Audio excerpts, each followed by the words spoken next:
Епилог. Надежда на човештвото. Пусти конфликти, системски дефекти, магнитни бури и човечки закани. Човештвото направи нещо невероятно.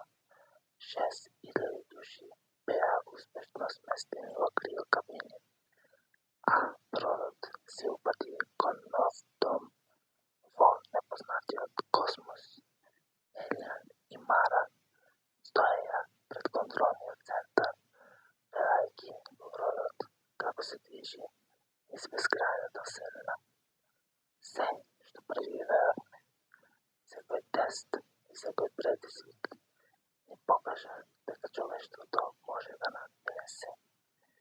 И ова е само почеток, одговори Елиан. Пред нас се нови светови, нови можности. Последната планета ни даде шанса да ни зачуваме гнијата.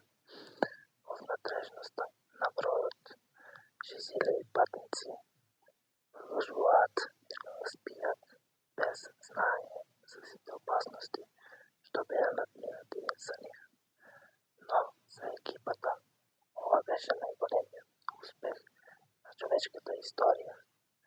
И додека бродот продолжуваше да лета кон непознатата планета, камерата прикажуваше поглед од безкрајната вселена, потсетувајќи дека човештвото секогаш ќе бара нови хоризонти, нови надежи и нови шанси.